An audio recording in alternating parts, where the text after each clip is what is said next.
Welcome everyone to our first Sim Racer interview. Tonight we have Jeff Swanger in the house, the driver of the 46 and 2 machine, a local no tags runner. Alright, first off, how did you get to the number 46 and 2? Well, I'm a big Tool fan, and I really like the song and the meaning behind it, and I'm like, it's a number, so I'll put it on the side of the car. Awesome. How long have you been into sim racing? I actually got started, this is probably going on my second year. I think it's been about 2 years and a couple months. Awesome. Yeah, there's been some people here that been doing this for years. Out of your 2 years of racing, what's your favorite mod you would think? Uh, the DLMs, Dirt Lake Model 1.5. What would be a comparison to sim racing compared to real life? Well, not really 100% sure. I race street stocks in real life. Never driven a super late model, but I don't know. I would imagine the feeling's pretty close. You get them sideways and turn right to go left, and throttle control. Don't oversteer. It's I've noticed it has helped me in my real driving immensely. Do you have the same mindset like driving compared to sim racing? Yeah, I think that actually hurts me sometimes. A lot of the people in the game, you know, they they don't place a value on the cars or their competitors. So they're a lot rougher than what I'm used to as in real life. Racing with another guy side by side with a $15,000 piece of equipment, and you're in another $15,000 piece of equipment, and you tear it up. He's not going to be happy, and you're not going to be happy, because you got to Right. go and work on it all week long. Now I know R Factor has some street stocks. Have you experimented with those any to compare them? Yeah, I ran the DWDs for a couple of races. There was design street stocks. There's another mod, UMP, I believe it was. I'm not 100% sure.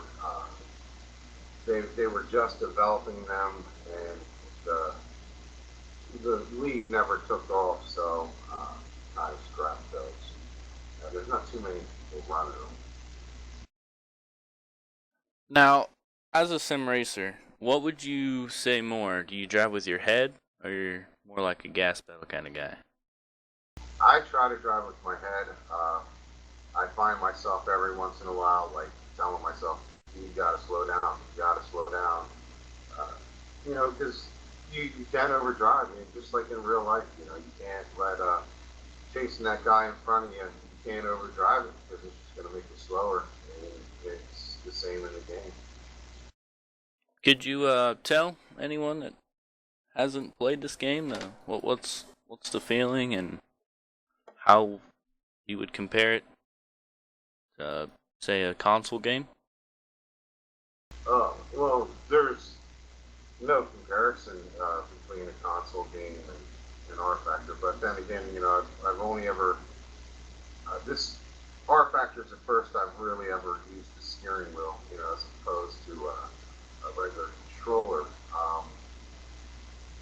So I don't know. I mean, I played Road to Knoxville on PlayStation. I kind of played that for about 2 months, and it's just sitting there. And I saw some videos of R Factor online watching YouTube. I actually stumbled upon it about 4 years ago. I was looking at dirt late model races, and actually, believe it or not, No Tags, which is the group that I run with on Tuesday nights, a No Tags dirt late model race came up, and I watched it, and I was like, man, this It's just the coolest thing ever. I downloaded the game, but I knew nothing about it. I knew nothing about TeamSpeak or anything. So I just, I played with it on the keyboard a little bit on the free trial, and I left it at that and went racing that whole season. And a young driver, actually, that I raced with in real life, he approached me about how to improve his driving skills. And I said to him, there's this game called R Factor, and I think you might want to get a hold of that and try it out. And he actually did, and he hooked up with the No Tags guys, and about a year later, he came to me and said, "Man, this game is awesome." He hooked me up with it, and he hooked me up with the group, and I guess the rest is kind of history. I mean, I've been racing it ever since, but you know, I haven't really gotten any consoles since the PlayStation 2. Because I'm a bit older, so I really didn't have much interest in it. And since I picked up R Factor, I sit in my simulator pretty much 6 nights a week, uh, 52 weeks out of the year. Now I was looking through some of your pictures on Facebook, and you've had a lot of different wraps for cars. Who could you thank for those? I Who's been can doing them? I can thank CNC for almost all of them except for two. And That's they always awesome. they always joke with me. They say I got too many cars. You can never have enough. No, All right, before we let you go, you have anyone you'd like to thank? I like to thank CNC for the wraps, well, the skins as they call them in the game. I'd like to thank No Tags Racing for getting me started in all this, and I don't know, a couple other people. I don't want to upset anybody. They just can't. They don't come to mind right now. But that's about it. All right, everyone. There you have it. Jeff Swanger, Sim Racer.